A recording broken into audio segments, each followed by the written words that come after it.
pessoas perguntam qual a melhor igreja para se congregar. Talvez as pessoas que estão ouvindo agora vão falar, é lógico que é a minha. É lógico que é a minha, e vai começar a demonstrar alguns motivos, né? Algumas características da sua igreja interna, igreja local, né? Onde que os fiéis ali da sua igreja congregam, e vai apontar alguns pontos porque acha que a sua igreja é melhor. Chegamos num tempo em que, para piorar um pouquinho mais a situação, as pessoas vão falar que a sua igreja é a única, né? Digna de salvação, a exclusiva, né? E não inclusiva, demonstrando ser a melhor de todas, e todas as outras têm que, né, andar conforme os parâmetros da sua igreja interna. Mas, a minha opinião, de acordo com as escrituras sagradas, eu vou trazer para vocês aqui agora, em 2 estudos rapidamente, né, que eu preparei para vocês. Mas antes eu peço para você se inscrever no canal. Eu sou o Presbítero Paulo, ative o sininho de notificações aqui embaixo, curta esse vídeo e comente aquilo que você sentir de comentar, que agregue valores, tá bom? E aí a gente vai estar, com certeza, lendo e comentando aí sobre o seu comentário. Vamos lá? Já se inscreveu? Pois bem, vamos lá. É interessante a gente olhar pela Bíblia Sagrada, porque quem fundou a igreja foi Jesus Cristo. Foi Jesus Cristo que fundou a igreja. Mas observe que antes dele fundar a igreja ali através dos discípulos, ele faz o quê? Ele os instrui, né? De acordo com a sua palavra, né? Ensinando a eles como deveriam se comportar. E esses discípulos viraram grandes apóstolos com conhecimento extraordinário. Quando você vê Atos capítulo 2, por exemplo, né? 2 e o 3 ali, se não me foge a memória, o sermão que o apóstolo Pedro dá depois do derramamento do Espírito Santo é algo extraordinário. É algo extraordinário. Mas eu queria adentrar com vocês aqui em Atos capítulo 6, porque o primeiro ponto que eu quero destacar para vocês de qual a melhor igreja para congregar, eu posso dizer que é a igreja bíblica. E então, Jesus, quando instrui os 12 discípulos, eles instruem de acordo com a palavra.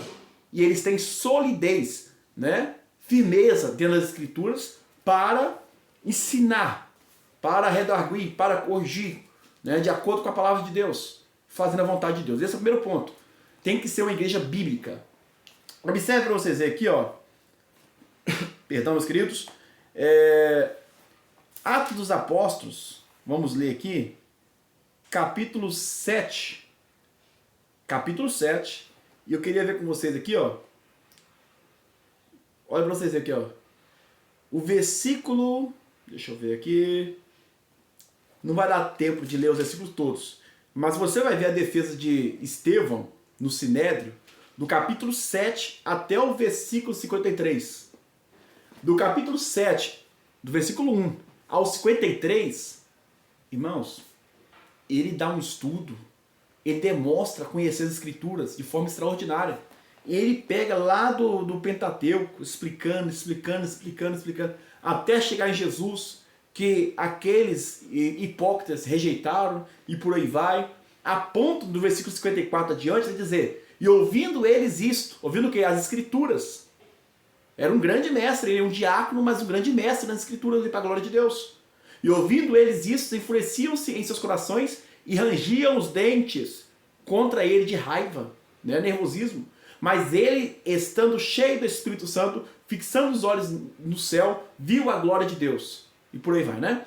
Dentro disso, eu queria dizer para vocês que o segundo ponto, para você saber qual igreja congregar, qual que é a melhor igreja para congregar, é uma igreja, no versículo 55, uma igreja que conhece a palavra, que realmente conhece a palavra, mas, segundo ponto, cheia do Espírito Santo. Porque o modelo da igreja tem que ser de acordo com a palavra de Deus.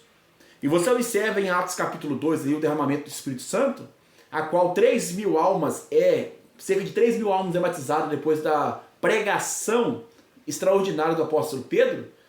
Eles receberam o Espírito Santo e começaram a congregar, né? Então, olha para vocês verem, começaram a congregar, né? Estudando a palavra, meditando na palavra, tendo comunhão, Então o terceiro ponto eu poderia falar isso, né? A comunhão, a união dos cristãos. Observe o versículo 42. E perseveraram na doutrina dos apóstolos, na comunhão, no partir do pão e nas orações. Olha aí. Então, é fácil de identificar uma igreja bíblica. Presbítero Paulo, é fácil? É. A minha igreja, ela tem, de fato, uma base bíblica, ela estuda a Bíblia, ela está de acordo com a palavra de Deus, ela estuda muito a Bíblia, ela ama a palavra de Deus como fonte de verdade, inerrância, infalibilidade, por aí vai? Amém. Já é um ponto positivo. Segundo ponto, cheia do Espírito Santo. Terceiro ponto, uma igreja amorosa, que tem comunhão com os outros, que recebeu o derramado do Espírito Santo. E esse derramado do Espírito Santo faz a igreja ser unida. Versículo 42. E perseveraram na doutrina dos apóstolos. Um ponto interessante. Na comunhão, no partir do pão e nas orações.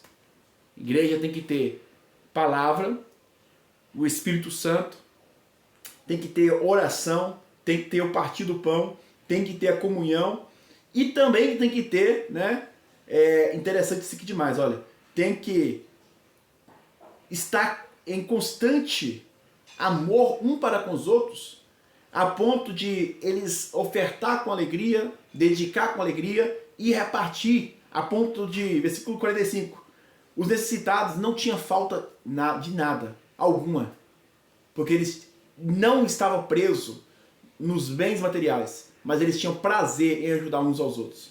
Isso é uma igreja bíblica. Isso aí, esses pontos que eu coloquei até aqui, uns 5 pontos pelo menos, já talvez exclui a igreja que você achava que era correta. Existe igreja perfeita? Não, porque nós estamos aqui pecadores. Nós somos pecadores, então todas as igrejas vão ter problemas. Porque nós somos, muitas vezes, problema. Mas o nosso foco tem que ser voltado, principalmente a liderança que está me ouvindo aqui, de acordo com a palavra de Deus. Tem que ser uma igreja que é cheia do Espírito Santo, mas que tem a palavra de Deus, para saber direcionar as coisas de acordo com a palavra de Deus, de acordo com os ensinos dos apóstolos, né? Do pais apostólicos. Isso é igreja bíblica, uma igreja que ama, uma igreja que demonstra. Existem igrejas hoje que estão investindo muito em templos, mas não estão investindo em pessoas. Muitos estão batendo na tecla, por exemplo, de dízimo e oferta, etc., mas quando tem alguém passando necessidade, não ajuda. Então, uma igreja bíblica é uma igreja que tem comunhão uns com os outros, ajudam uns aos outros, está constantemente naquele fervor, naquele amor, naquela comunhão. Isso é uma igreja bíblica. Agora, já trouxe um pouquinho do meu parecer, eu quero trabalhar com vocês um pouquinho, louvado seja Deus, de uns pontos que eu separei aqui. Por exemplo, uma igreja, qual que é a melhor igreja para congregar? É a igreja bíblica, né? Segundo ponto, uma igreja com pessoas maduras na fé. É igrejas que você sabe que a liderança, ela tem esse amadurecimento na fé, tem uma comunhão, tem uma caminhada, né? Um pastor, obreiros que tem uma caminhada com Cristo. É uma igreja melhor para você congregar, porque é uma igreja sólida nas escrituras, né? Já teve muitas experiências para contar. Só da igreja estar de porta aberta é muito difícil, principalmente nos dias trabalhosos de hoje. Outro ponto, terceiro ponto, procure um lugar onde você possa ser pastoreado. Né? Eu fiz até um livro sobre os desigrejados e rebatendo o movimento dos desigrejados aí, porque as pessoas não querem ser submissas, não querem congregar, não querem ter um pastor, e o pastor é algo bíblico nessa terra, para cuidar do rebanho do Senhor, que é o sumo pastor, né? O pastor principal. Louvado seja Deus. Procure um lugar, um quarto ponto, que você possa servir. Isso é muito bom, né? Um lugar que você possa também ser útil na obra do Senhor. Procure um lugar onde você possa se relacionar com as pessoas, né? Como eu li para vocês em Atos capítulo 2, finalzinho do versículos ali. Perceba a doutrina da igreja, tá? Se a igreja tem doutrina, né? Se a igreja tem, de fato, a doutrina bíblica, segue de acordo com a palavra do Senhor, né? Esteja ciente da logística e estabeleça prioridades. É muito interessante.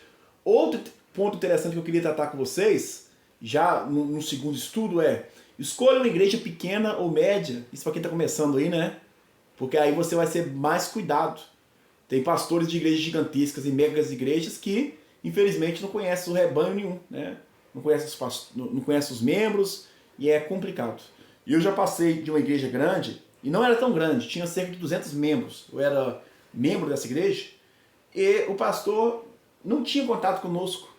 E eu, que era pregador, eu não poderia pregar. Por quê? Porque tinha tanta gente, tanto obreiro, que você não tinha espaço para fazer a obra do Senhor na igreja local. E eu fiquei muito chateado e fui para a igreja pequena. Tá bom? Pois bem, vamos continuar. E o pior ainda é que essas igrejas gigantes, essas igrejas megas gigantes, elas, para piorar mais, elas pegam pregadores, obreiros de outros ministérios. E é aí que os que estão ali dentro mesmo vai virando um museu. Um obreiro museu, né? Infelizmente é muito triste. O obreiro ele tem que estar constantemente em ação. Glórias a Deus. Observe o pastor e o corpo ministerial. É muito interessante ver a conduta, né? A lealdade que essa pessoa tem em Cristo. Se for um pastor que é só Jesus na causa, né? Um pastor que não dá exemplo, como é que você vai congregar numa igreja dessa? Tem que ser uma igreja que o pastor dá exemplo. Fuja das megas igrejas e megas templos. Isso para quem está começando não é bom. Tá? Não é bom mesmo. Quarto, prefira igrejas cuja caixa de contribuinte não seja o foco principal. Né? Igrejas que só prega dinheiro. Devemos apartar de igrejas desse jeito aí. Igrejas de pastores mercenários, que não está ali por causa de amor às almas, mas para se auto-enriquecer. Infelizmente tem. Por fim, sendo muito direto, diríamos: escolha uma igreja local ou de um bairro. Uma igreja de linha histórica ou pentecostal, daquelas antigas. Isso aí eu não vou dizer que nós devemos procurar uma igreja pentecostal. Mas eu quero dizer para vocês que uma igreja bíblica é uma igreja que tem que crê na continuidade dos dons. E por último, além de crer que a igreja tem que ter continuidade dos dons, eu poderia falar outra coisa. A igreja tem que ser missionária.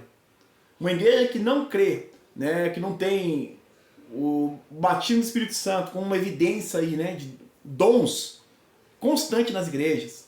Uma igreja que não tem... Porque existe igreja hoje em dia, principalmente no campo da teologia nós sabemos disso, que são cessacionistas, né, que não acreditam na continuidade dos dons, que cessou de acordo com o cano fechado. Eu não creio nisso, e uma igreja bíblica, ao meu ver, tem que ter continuidade dos dons. A minha pequenininha tem 8 anos de ministério, mas graças a Deus tem. Uma igreja fervorosa. E por último, uma igreja missionária, porque se não fosse a missão, os gentios não eram alcançados, né? Os povos pagãos. Espero que você gostou desse vídeo. Se gostou, curta, comente e compartilhe se a sua igreja é assim. Deus abençoe a todos.